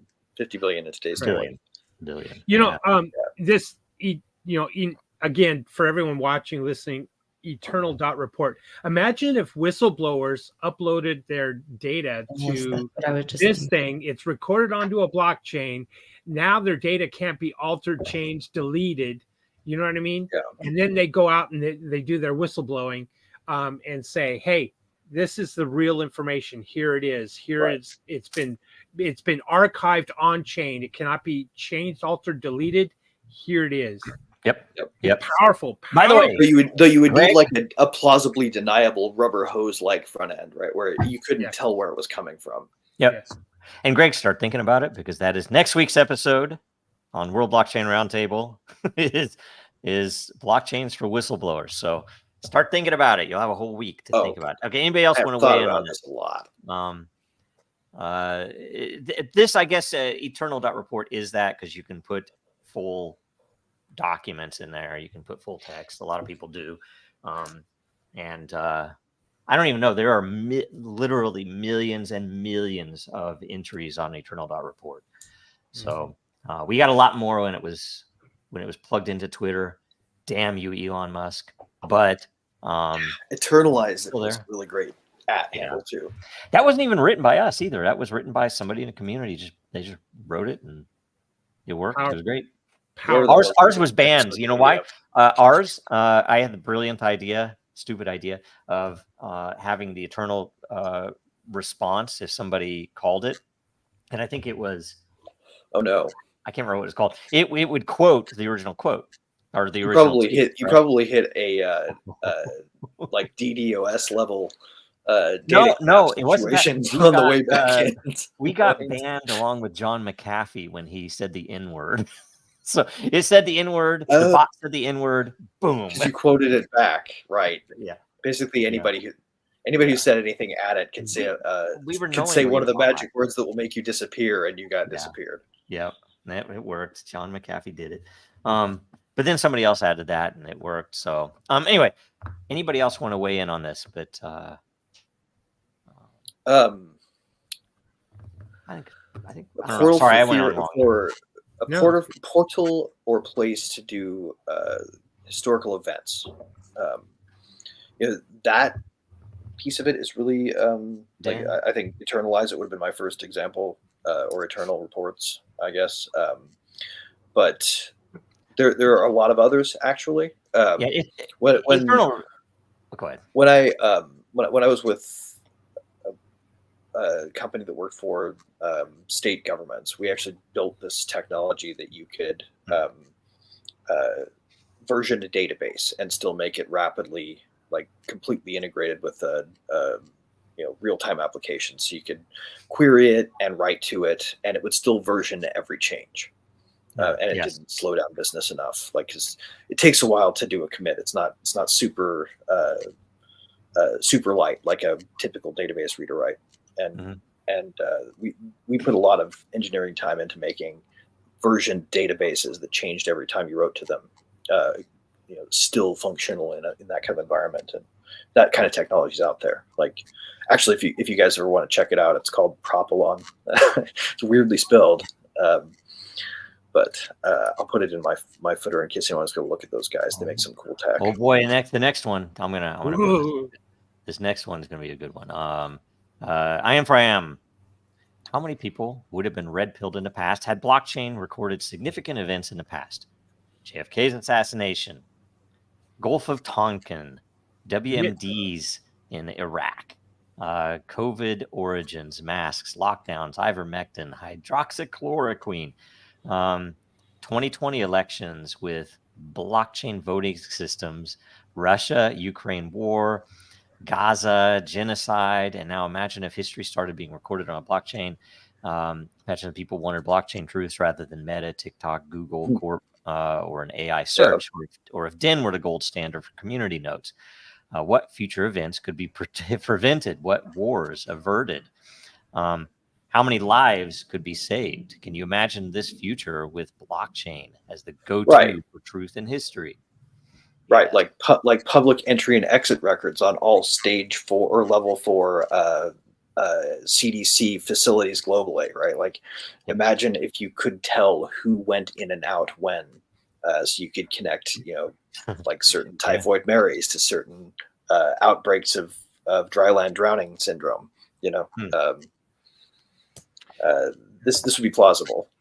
Yeah, I thought you were going for the all of the pedo hunter channels that have recently had somebody that ends up going back to the office at the FBI. I'm like, what? Yeah. I was mostly thinking about the fact that the client list. We still haven't quite come to grips with the lab origin thing, right? Mm-hmm. People still say it was probably a lab leak because they know that saying it was definitely a lab leak, even though it's staring them in the fucking face. Is a call. Why were they? I mean, even the stuff, I have screenshots of the stuff from posts from U.S. military in Eastern Europe searching for only Caucasian Russian blood for testing. Very specific stuff for labs in Eastern Europe. Why the hell are they doing that? Yeah. Oh yeah. No, I mean, anyway, that kind of stuff could be on a public blockchain. Imagine the wars. Imagine the wars being averted. Imagine if there was a blockchain that recorded no WMDs in Iraq. How life would have been different. How things would have been changed. How about every authorization to fire ever issued by any military commander? Yes. Is a chain, on-chain. By the way, I think that should be sold to like the war college. They study history, and I think blockchain should be sold to them in a way that look. And we can tell who shot first, so it was never a political game. And they would know everything. 20 years from now about what's happening, and it would really change how things are studied. But imagine the 2020 election, there would be no doubt as to who won. It wouldn't be questioned. It would be a trusted system. I'm sure politicians would still question it. The whole point of this question was to provide proof that our lives could be saved with blockchain if it was really recording history, and we could go back and look at it. We could call it for what it was, if it was propaganda or not. All of those things. It's the power of immutable blocks. It is powerful, and people have no earthly clue. The current stuff going on past October 7th from a story, essentially. October 7th, they would be able to make the case that, we didn't know this was happening, and these people were really killed. They can't, though, because it's all there's so much fakery. Well, we do have to be a little careful, right? Because there's also the problem of resolution. We have to pay attention to what we can surmise from things. Like for instance, if you're tracking somebody's phone via GPS and they're inside the geofence at the time that a crime was committed on that corner, you can put them there and maybe make an allegation, but you can't really say they committed the crime for sure. They could have just been there. The signal could have been off, right? So we have to be careful about paying attention to the resolution of what we can assume from our data. But as long as we're not making unwarranted storytelling leaps with the data that's presented to us, and we don't leave a lot of space between data points to make the story twisty, right? Here's the thing. They're putting literally trillions of dollars into following every damn thing that we do. And they're pretending like we should point it at them and put it on chain in a single legislative. No, like Joe said, finish your thought, Joe. They're putting it. Why is it not on chain? It's like they're spending trillions of dollars. Why is it not on chain? They're already recording it. In the very least, they should have it on chain so that later they can come back and try these people for unconstitutional tracking of me. Right. Right. They shouldn't. What you're saying is that they shouldn't. And it should be the other way around. Right. We shouldn't dismantle the surveillance engine. We should just turn it inward on the government and give it on-chain public veracity. And by the way, if you were to bring up any ancient figure from, let's say, from ancient Athens, right? If you wanted, or let's say ancient Rome, if you wanted a good republic, these people who have taken these oaths and are supposed to be there to represent us, to be statesmen, to be to lead the country the right direction. Those people should be seen. We should see what the hell they're doing. We should see what meetings they're taking. We should we should see anything we want to see about that to make sure that they're not. Right, your elected office should come with a body cam you're required to wear. Yes, like this should be every meeting. They're trading. Yep, it's coming. I think it's coming anyway. Yeah. Look at Sean, the term trustless. Hey, Sean, you're on mute. Look at the term trustless, and that's what blockchain is providing for you. Yep. You don't have to worry about it. Skullcap is a very good episode. It's like a seminal episode of Star Trek where he really he plays the little flute. Still plays the flute, yeah. Oh, so good. That's so cool. You're using words like should and want, and I think that's the problem. The biggest problem is that human beings have been changed to where they want to validate their own truths and not the truth. I saw interviews. I think it was Alex Stein. He was yelling at Dan Crenshaw, and he was there. They want to validate it by taking power. That's the veteran, and he's like, "Oh, what about when you went? There was no weapons of mass destruction. You did that." And did you find many weapons? And there was just like 2 or 3 people like, yeah, we found them. He was like, what? Yeah, we found them. We found them. Because he was saying like, but I mean, eventually, if you were over there and you killed people, if someone is like, hey man, you were duped and you killed people and you were duped and your friends died and it was all a lie. You just a basic, mental defense is going to be, no, it was worth it. No, this was enough what we found. There was a reason. It wasn't just power and oil and, you know what I mean? People try to make sense. Self-justificatory, that's what you're saying. People try to make sense of the horrors that they do and they go through. But I don't think they want, that's why there's. Well, that's okay though, right? It's okay if they do that as long as they don't demand power as the necessary consequence of their imagined experience. I think people have changed and they're different. I think that we are weirdos now, and the majority of people don't want, because when stuff is exposed and it's like, look at how illegal this is. I mean, we've seen things that are just insane. We saw the governor admit that he put his hand up a woman's shirt, grabbed her boobie, came and that's we would all be arrested. And he said it, he admitted it, and then the police said, "Hey, that's wrong." And then they had a press conference. It's burned in my mind. There were like 10 sheriffs and state police. It's executive privilege, right? And he's like, "Arrest is not off the table." The rest is not off the table. Why That's a quote. And it was just the most black and white stuff. Punched me in the face. And it's like the people don't care. They don't want it. They don't want it. And I think that's what we got to get, which was smart for evil to do. They changed people's minds first. Before they started going on all this stuff. Wait, what people don't want God, that? I think that's probably okay for most people, for people without power who don't want it, to tell themselves what they want about themselves, right? Like that's a thing we can permit most people to keep. We just can't tolerate it with our leaders and with the people who make decisions or people who have power, right? Like that's the time when you can't afford to let people's egos get in the way of reality. Yeah. Okay. You go to the next one. Anybody else on this? Lisa, what's your thought? Blockchain power. Oh gosh, I'm still on the last one because of what we're going through with in the very community. You know, a lot of community members did this dossier and went through public records, and with the way a lot of this stuff mirrors the debt box case and the abuse of power with the SEC, and so it's all public record.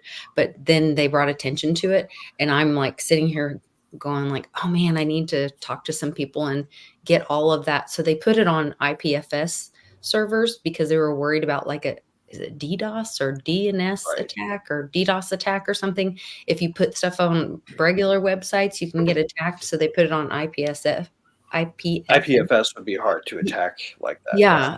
But putting it on eternal.report would be even better. Putting it and being able to call out. So like, I can't wait for the whistleblower episode next week. So my head is in the last question and next week. So I apologize. Eternal should probably serve as an IPFS pinner as well.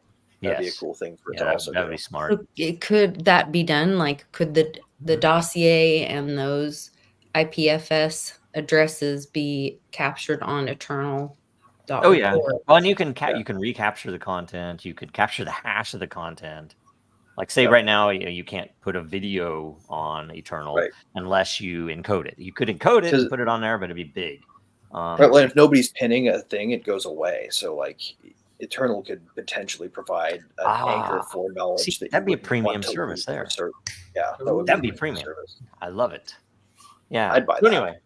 I would download an app. So that's where I am. I'm trying to figure out. Sweet. Okay, I am for. How ironic.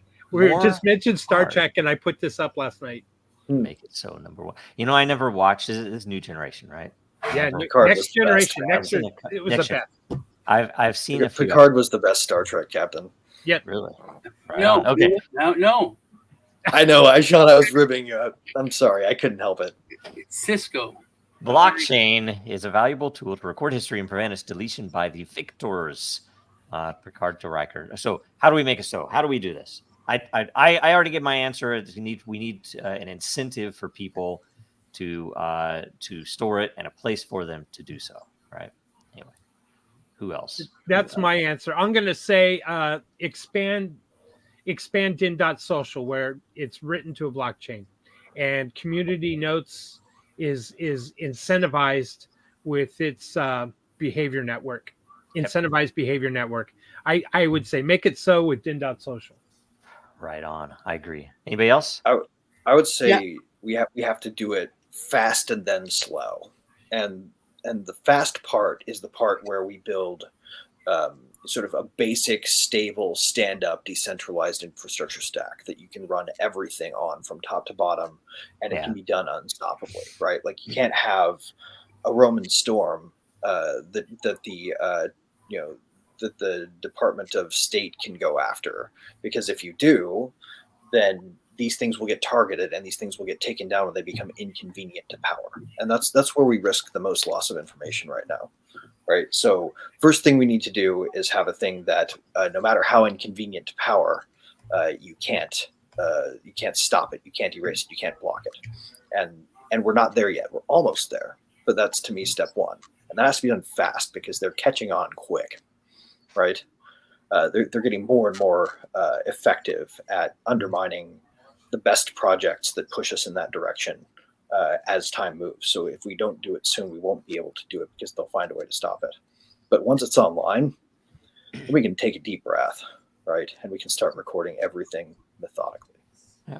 Well, and I'm going to add that the normie untech girl piece, that it has to be the granny wallet. It has to be easy, or none of this adoption will happen. Like, I know the great technical minds get all excited and geek out and make it complicated to make it wonderful, but it has to be simple. Or it's not going to scale. Yep. Agreed. With the caveat that that if we don't get, if we have to make compromises on that up front in order to get to uncensorable, then we should make those and make sure to come back and address it as soon as we can get to that deep breath point. That would be the only caveat I would say to like trying to find usability and adoption before we have a stack that we can not stand over and it still exists. Yeah, I don't know. I think you can. Blockchain actually, it's interesting. For all the crap that it gets, that I mean, blockchain actually makes a few things more usable than Web 2, but you have to want to do it, and a lot of Web 3 has not really cared about that. So I think we do a disservice to grandmas and not remembering that they still fill out those manual check registers like most people never have even heard of. It has to be it has to be Zoomer proof. You have to be able to do it. So I think they have more stomach for complexity than young people to a certain degree. That's true. My mom taught me about blockchain, so yeah, there's that. Yep. Okay. Anything else on that? I'll go to the next one. I will go to the next is one. the last one. This is the last one. I think you can. You the big thing, like I said, is that you're keeping the victors, whoever the current victors are, is the main thing. Because if power changes, they can't change the history. They can't, because it's not that hard to change history. We're starting to see. Yep. Change history right now is as easy as coming up with a fake story and saying it over and over again. I think but it's also a good part. Like I said, the losers and the winners. Every camera angle puts it in, and then it can't be changed. So, yeah. Well, and by the way, it's worth noting, if you were to go and read 1984, and essentially, you can formulate pretty easily blockchain solutions for everything that's going on that is bad. Winston Smith, the lead character in that story, his job was to change history. Right? He would get the history. He would rewrite what it was supposed to be, and he would burn the old version. Right. The idea is leaving no record behind that there was a change. Right. Actively destroying any hint of such record. And it's so funny because when I read that as a kid in 1984, in fact, that's why I read it in 8th grade. Right. I did a book report on it, and it seems so crazy so far. It's like, that is never going to happen, sci-fi stuff. And now you look at it, and literally, daily on Twitter, I see doublethink. Jesus. The regular news. Yep. It's like, it's real. It's insane. Crazy. It is insane. Who knew that it was a business plan? Who knew like an instruction manual? Yeah.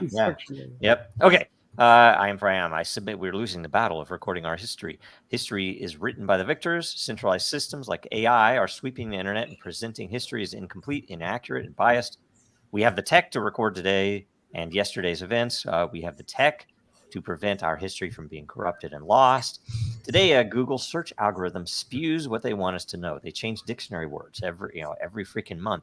How do we start winning and using blockchain to store and prevent our history from being deleted? How do we stop our history from being lost deep within algorithmic search? We need this so we can prevent society from making the same damn mistakes. Winston Churchill, again, very topical. Right, and it was Churchill. Those that fail to learn from history are doomed to repeat it. I don't know if you guys have been watching the Churchill history recently. Churchill. That's such a fabrication. Anyway, the histories you can access on Churchill belie a different person entirely. They have whitewashed that man. The thing about India's version, this is what I've been talking about for the whole show. People are different. There's no accountability. Yeah. I remember when I was a kid, and ABC News, or they made a fake sport. It was like a sports story, but it was fake, and it was a scandal. And they thought like all of the network, this is network, it was before like major cable and all, was over. No one will ever watch them again. They should shut down, fire Ted Koppel. It's over. It's done. And we went from that to blatant lies and just calling something fake news. Can you go back to the question? I wanted to. Sure. How do we fix this? We're losing our like you said, Google. Now Google spews out. They've been caught with their pants down so many times in the past just 2 years.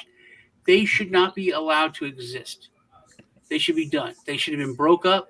Should have been from monopoly. What they should be charged. Gmail should be its own company. That's actually good stuff. There's so many there. When the DNC screwed Bernie over, as soon as the DNC, do you know what they said? Their defense was, we screwed him over. We're a private company, a private organization. We're not a government organization. You can't mess with us. But they literally run the government. Yeah. They run half the government. But they said that. But there has to be. Let's go back to where there's consequences for any institutions when they are being corrupted. They have to be prosecuted for corruption. That's the basic thing. That's the whole problem. And I don't think you can do this with a gun. I don't think you can point a gun at people and tell them to be honest. Honestly, I don't think we can use prosecutors. I think but you can shoot them for being dishonest. Yeah, I don't think that makes anybody do anything. But they're gonna just shoot all the lies more carefully to themselves. Yeah, right? they will just. Right now, if you turn that on, they would actually attack good people. And you know that's the truth, because right now they're not allowed to hang the good people, because they're not also allowed to hang the obvious traitors. Right, exactly. but then a Pavel Durov happens, and all of a sudden you have all the press outlets talking about how Elon Musk needs to be arrested immediately. Right, like we're not far off from them showing up at my place and Joe's place, Lisa's place, and Sean's place, and IAM's place, and your places, and taking you into custody for whatever audacity you have to step out of your place. Right? This is not far from possible. Though I think we can have a lot of hope in history, right? Like if people actually take an active role in learning it. Probably the first thing you can do right now is learn what history is available to you. Yep. Right. So step one, step two, though, is to start archiving yourself. Yep. Download and save files. Do it. Like it's necessary. You'd be surprised how much stuff that you save that doesn't get saved anywhere else. Yep. So now we move on to We move on to memes and current events. Annette Reddy, good friend at SEC who watches our show. Uh-huh. We love you, by the way. You should come on when this is all over. I would like to mention something about the Georgia shooting. Tragic, sad. FBI knew about this individual a year ago. Oh, really? Talked to local authorities. They talked to local authorities. Of course, he denied any threats. Father said he had his guns locked up. His teenage son didn't have access to them. All of these things. But the point I want to make, and foremost, is that it's not the gun. It's the mental illness. It's the society. And I'll give you a case in point because I lived it. When I was a teenager going to school, in the high school parking lot, my friends had pickup trucks. Yep. It was very commonplace to have your gun rack hanging behind your head right there in the pickup truck. Mm-hmm. And as teenagers, we forgot to lock our cars or trucks sometimes. And we had our gun racks right there inside the cab of our pickup truck at school. And they were all ranges of hunting rifles. It was a status thing. You had, School used to. You would go to the auto. You how to build them, for Christ's sake. You would go to the auto. You would go to the auto parts store, and up on the. I can remember it like plain as day. At the top rack, almost hanging from the ceiling, was right there where you could choose your gun racks. In wood shop, I had friends that were making gun racks for their pickup trucks in wood shop that was going to go into their truck, and the teachers knew it. My point being, this is a societal issue. It's the degradation. The sanctity of life has been lost. It's not about gun control. It's not about controlling the guns or the weapons. We have to look inward at ourselves and at our society.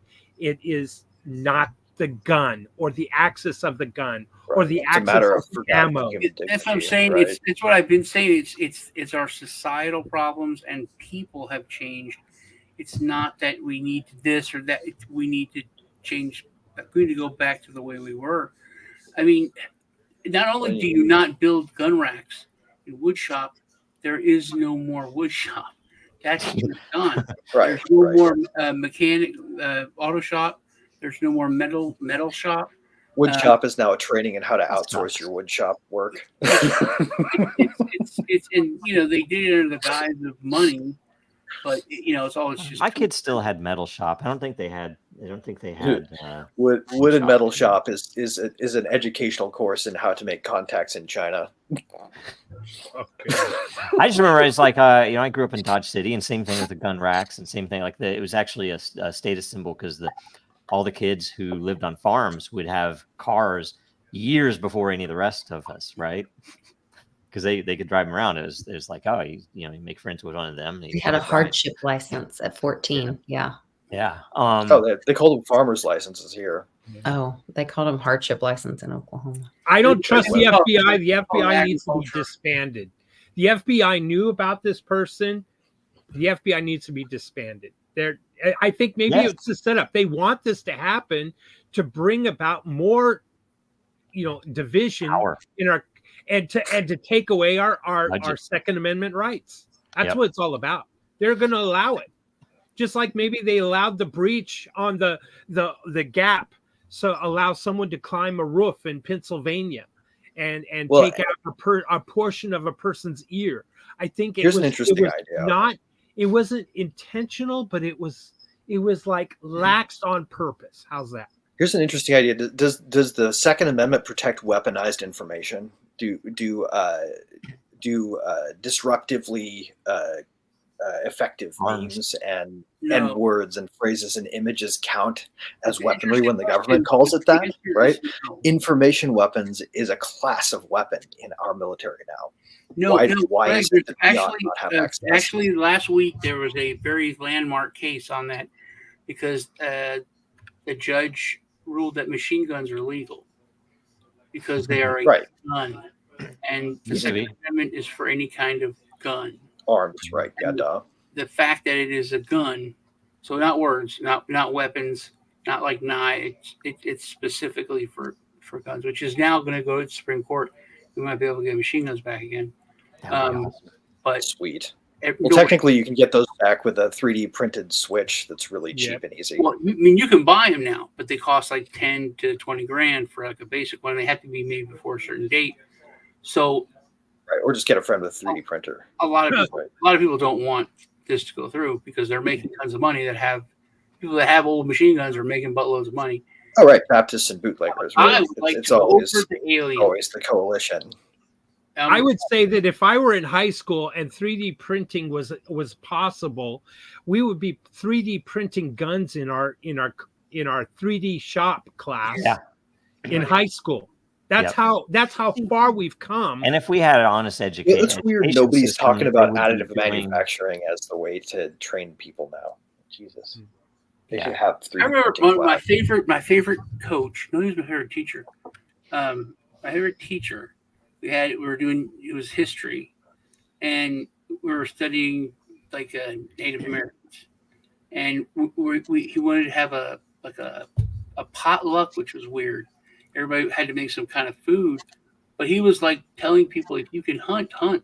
And I got a rabbit, killed a rabbit, brought in a rabbit, and it was, but that would never happen nowadays. If you look in the private comments, there's a link there.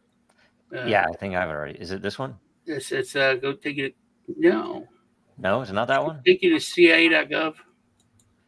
No, it's a document. You're talking about the document. Yeah. Let me try to. I'll send this. Yeah, this sent me. In fact, it was some weird redirect to YouTube. There you go. That's the one. Okay. All right. Oh dear Lord. Okay, so This is a CIA document. You can go to CIA.gov, type in the case file, and this is real. This is. I'll try. I can just go through it without reading it. But so this is from 1993. What happened in 1993, and this was investigated by KGB. So the KGB investigated this. It was in their files. Then the fall of the Soviet Union happened. The CIA was able to get these case files, and the CIA did an investigation of this case file. So there was a contingent of soldiers doing maneuvers.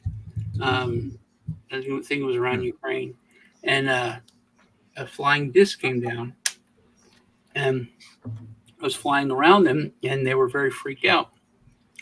So one of the soldiers had a surface-to-air missile and didn't mean to shoot it, but was freaked out and aiming it, and for defense or whatever. And then anyway, it hit him. It hit the UFO, and the UFO lands, goes down. You can read through this, right? I can read it for you if you want me to actually read it. But this is crazy. There is then the Greys come out of the ship, and they go over towards the soldiers. Soldiers are freaking out, but they're not shooting them. They're not doing anything. Everyone's, just tense. Then the Greys come together, start to spin around, and there's a bright light. And there was like 3 or 4 soldiers that were hiding behind like special cover. And they survived. That's how there's eyewitness accounts. There's photographs. Every other soldier's molecular structure had been turned to stone poles. And then aliens left. They shouldn't have looked back, right? I think that's what happened. Yeah, so the KGB. Wait, is there an approved for release stamp on there? Yeah, approved. It just because it was. Isn't it weird how they black the dates out too, like at the bottom, like look down where the couple There's redactions something about are. March there, right? May. Yeah. What's on the other side March, of the end signature? Is that like that's probably like the signing key of some specific person or something? Who knows? So it says the KGB report goes on to say that the remains of the UFO and the petrified soldiers were transferred to a secret scientific research institution in Moscow. Specialists assume that a source of energy that is still unknown to Earthlings instantly changed the structure of the soldiers' living organisms, having transformed it to a substance whose molecular composition is no different from limestone. And then CIA said if the KGB file corresponds to reality, this is. If it's true, that's another way of saying if it's true. Remember a year ago when I was in the hospital and the government came out and said, yeah, UFO is real, aliens real.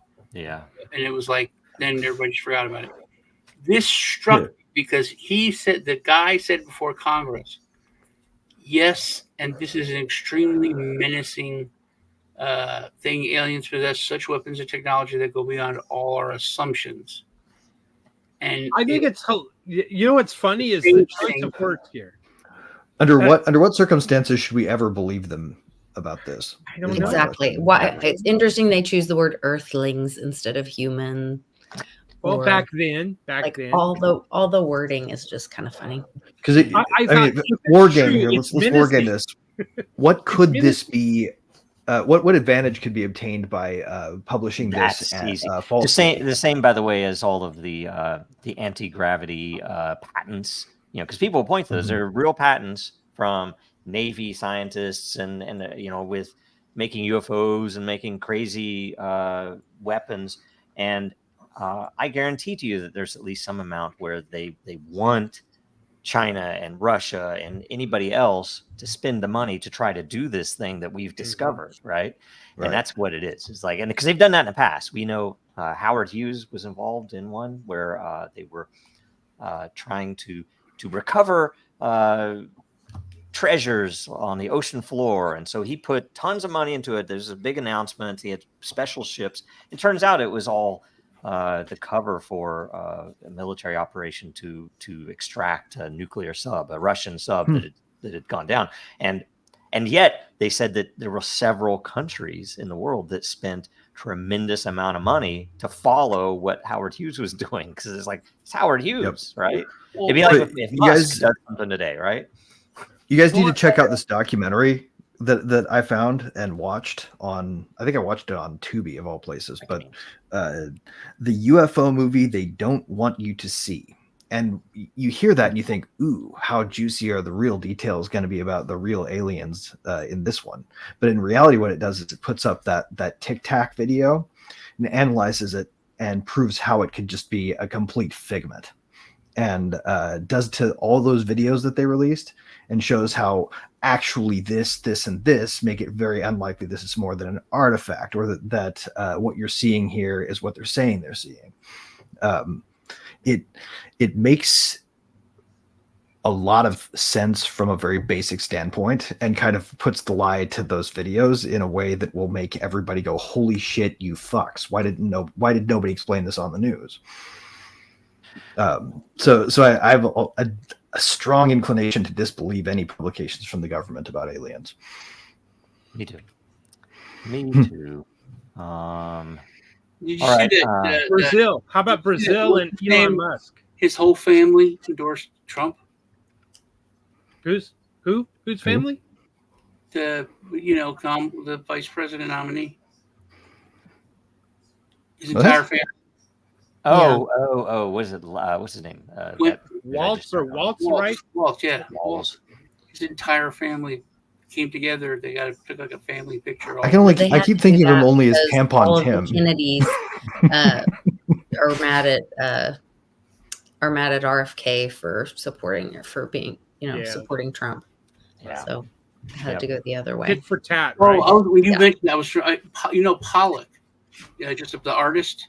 The CIA spent like millions of dollars on all this weird, stupid art, crazy shit, just to mess with the Russians. They were like, "Why?" And then Americans, and launder money. Never forget. Then the Americans, rich people were like, "Oh, you just don't understand it." No, it was really actually shit, and you bought it. Oh yeah, no, I mean, like literally, they were buying art. With U.S. endowments to the arts, that were people doing things like enema bags sprayed onto canvas being mounted on walls, and like religious symbols soaked in urine and stuff like that. Yeah. Like that's stuff that we bought with U.S. tax dollars. So you can't really credit them with much taste. Here's it is offensive. Maybe, I love it. Maybe, but this is a meme that is topical. It's exactly what we were talking about. And a very plausible future. Nobody's gonna say anything, but yeah. Yeah, I get it. You could call it right now. That's what's gonna happen. I think we're gonna split before. Already happening. I think we're gonna split before then. Oh yeah, if we survive that long. Yeah. If there isn't a World War III. Yeah, there's going to be. World War III is already underway. It's just an information war, and there's no distinction between military and civilian. We've been in a Cold War for a long time. We call it culture war. You can call it whatever. We've been in a Cold War for a while. But it's a Cold World with the globalists, I guess, too. I mean, there's multiple fronts here in this war, right? Oh, I will say, can I bring up? I think this might be the best meme in the past week. All right, that I'm about to show here, and then hopefully it's not offensive. But this one, I'm surprised. That's a lot of hype, man. Yes. When I first showed this to people, a lot of people didn't get it right away. But even the write up on it, they must really hate that their prime ministers have to come to the U.S., don a cowboy hat, and rub the largest phallic symbol. Like if you wanted to make this generate from an image generator, you could probably type an old man in a posh suit wearing a cowboy hat rubbing a giant phallus. No, hold on. Interesting shadow. No, it's the Wailing Wall versus the Washington Monument. Yes, that's what it is. Yeah, it's the opposite. Because they have the other memes where like, oh, isn't it horrible that they have to put on this hat and go to some Incan to what's the name of the village and pledge their allegiance, or isn't it horrible that the Chinese make all of our presidents go to the Great Wall? and pray for the greatness of China. And they're just showing the Wailing Wall with every single one of our freaking presidents bending the knee. And this is the opposite. And I'm just surprised it took this long for somebody to do it. Doesn't the shadow look like Pepe with Donald? Oh, it does kind hair? of. Yeah. I think it looks kind of like an Incredibles animation. I think it looks like it has that kind of 50s. Looks like a Simpsons with a shadow. flip back hair kind of style. Anyway, I saw that and I was like, that was so freaking funny to have Netanyahu at the Washington Monument in a cowboy hat, no less. It's like, okay, you have to put on our hat now. He's like, okay, if they at least traded, I would at least be okay. We're trading bending the knee. You bend your knee, we'll bend our knee. But no, it only happens one way. So. And anyway, thank G-Dub for that little piece of flair becoming a permanent feature of American federal power. We're running out of time. I really would like to talk about Brazil and X. Brazil, go. Any comments, thoughts? It's a lot of. I think there's a lot. It's a very good point to bring up. Pumped up stuff about it. I don't know. Whatever. Well, I mean, no. This country literally shut down one of the United States social media platforms after freezing the assets of 2 U.S. companies completely unrelated in any other way except for the founder. There was a time when this would have been treated as an act of war. Yeah. But see, it matches the current administration, right? So they're not going to push back with Brazil. They're in on it, as Mike Binns calls it. They're in on it. It just goes to show that our borders are not just weak physically. Our borders are also weak, from a sense of national pride with respect to our global presence, right? Like they're not. They are literally just not defending the United States' intellectual territory by refusing to see this as anything other than an act of state aggression against our state. I thought y'all were talking about the NFL game going on in Brazil this week. This coincides, of course, with them tyrannizing their own people. If anything we claimed we were for when we went into Ukraine or Iraq or Afghanistan were actually true, we'd be in Brazil right now. It just puts the lie to every single one of our pieces of propaganda. What's the one? I'm going to find it. There's a brilliant meme. I will continue on, and I will find this meme, and then we can close out if you want. So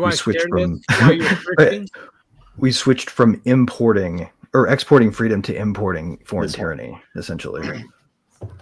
I invaded Iraq. I invaded Iraq because they might have nuclear. Why not North Korea? Are you crazy? They have nuclear. It's so freaking funny. It's brilliant. Anyway, okay. So I think on the Aurora, Colorado thing, I think it's I don't fully get it. I believed it when it happened, days ago. But there's thousands of Hell's Angels. They're driving. So I said, well, we'll find out in like 24, 48 hours. Yeah, that was an old video. All fake. But also, it's weird to be afraid of. There were some people going there, and there was this. But it was like a normal police thing that happened. But Lisa had this TikTok, and we shared it. Lisa, played it on our show. It did pump people up, and I think it was a psyop just to see who the troublemakers will be, who will be the first to stand up. And because this dude was, we could play it, it's a couple minutes, but this guy was like, I'm a veteran. When all the veterans see what happens, we're all ready. I got an AK. I got an AR-15 with 100 drum mag. And but he also said he was going to shoot a camel. Which that's not anybody from Venezuela. He said, I can shoot. It sounds like a schizophrenic episode. He said, I can shoot a camel from 200 yards open. It was He was just bragging about his ability, but he was so excited. Like all of us were like, a benchmark for shooting that was based on camels. Tired of waiting. Yeah, it was other video taken out of context to be used. Okay, super weird. Man. If I was gonna brag about my shooting ability, I probably wouldn't use the metric of camel shooting. Okay, William, what's going on this week? What should people watch for? I'm gonna just encourage people to go to din.social, where blockchain works and where your information can be stored and eternalized. How's that? And also check out eternal.report. Right on. Lisa. Check out my channel, Litecoin Lisa, on YouTube. I do pretty much a daily show around 4 p.m. Central Standard Time. And a lot of these guys are on with me, and we have great conversations, talk about alternative ways to find freedom in this corrupt society and crashing world. So, very good. Sean, what's next with you? Sean. Watch my channel. Me and Lisa have a show every Tuesday. First half's on her show or channel, second half's on mine. It's usually a pretty good show, actually. I think it's all right, man. Right.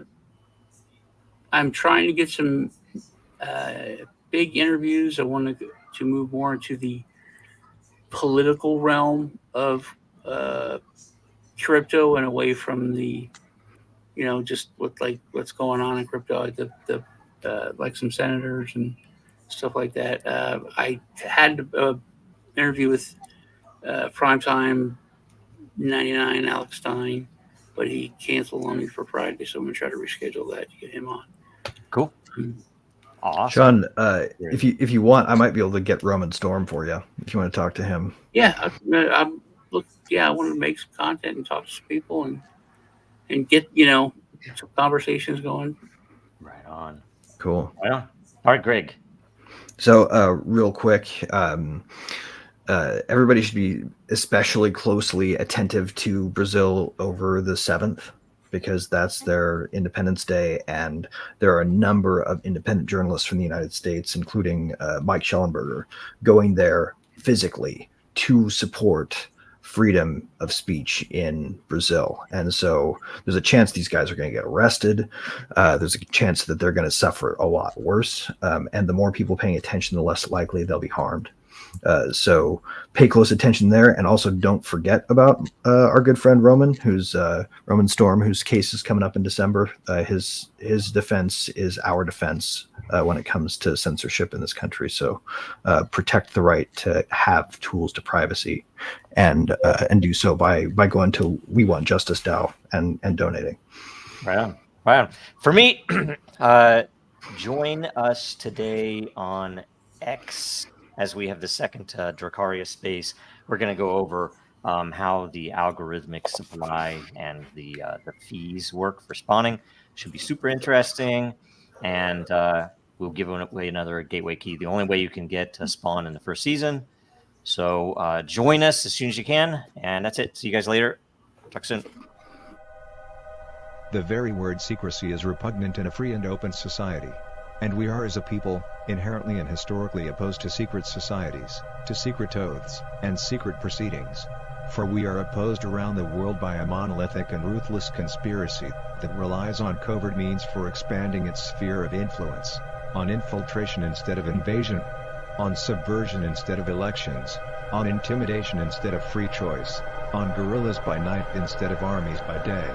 Its preparations are concealed, not published. Its mistakes are buried, not headlined. Its dissenters are silenced, not praised. No expenditure is questioned, no rumor is printed, no secret is revealed.